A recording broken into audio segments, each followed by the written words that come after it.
شب قدر اور ہلال عید سے متعلق انتشار کیفر کا ازالہ کرنے کے لیے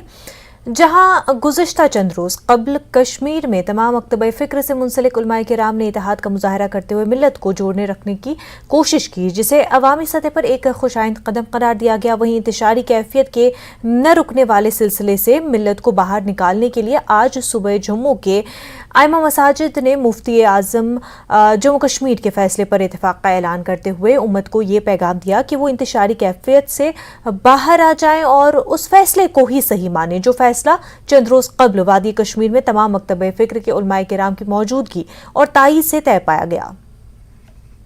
وطن عزیز جموں و کشمیر کی عوام تک یہ پیغام پہنچانا چاہتے ہیں کہ یکم رمضان المبارک مطابق 23 مارچ 2023 رویت ہلال کو لے کر جو انتشاری کیفیت بن گئی تھی،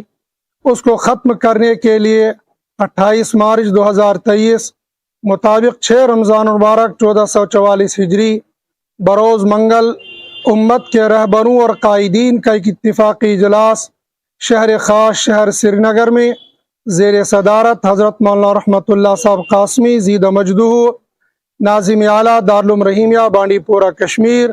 و صدر متحدہ مجلس علماء منعقد ہوا، جس میں وادی کشمیر میں موجود تمام مکاتب فکر کے ذمہ دار حضرات شریک رہے اور باتفاق رائے مفتی اعظم جموں کشمیر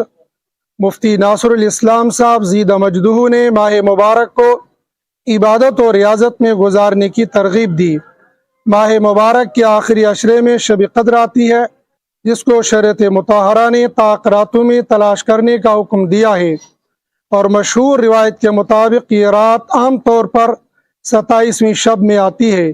اس لیے مفتی اعظم نے فرمایا کہ 17 اپریل کی شب میں 27ویں شب یعنی شب قدر کا اہتمام کیا جائے۔ اس اعتبار سے 11 اپریل کی شام سے آخری عشرے کا مصنون اعتکاف بھی شروع کیا جائے گا۔ مفتی صاحب نے فرمایا کہ 20 اپریل کی شام کو شوال المکرم کا چاند دیکھنے کی سعی کی جائے۔ اگر چاند نظر آتا ہے تو اس صورت میں عید کے بعد جمعہ سے روزہ رکھنے والے حضرات ایک روزے کی قضا کریں گے۔ واضح رہے کہ اگر 20 اپریل کو چاند نظر آتا ہے تو ایک روزے کی قضا ہوگی، نہ کہ کفارہ۔ قضا میں ایک روزہ ہوتا ہے اور کفارے میں 60 روزے۔ ہم اس وقت صوبہ جموں کے اکثر اضلاع کے نمائندگان مفتی صاحب کے اس اعلان کی سراہنا کرتے ہیں اور 100% اس کی تائید کرتے ہیں۔ امید ظاہر کرتے ہیں کہ جموں کشمیر کی عوام مطمئن ہو کر ماہ مبارک کے ایام کو عبادت اور ریاضت میں گزارنے کی کوشش کرے گی۔ تمام حضرات اس کی تائید کرتے ہیں۔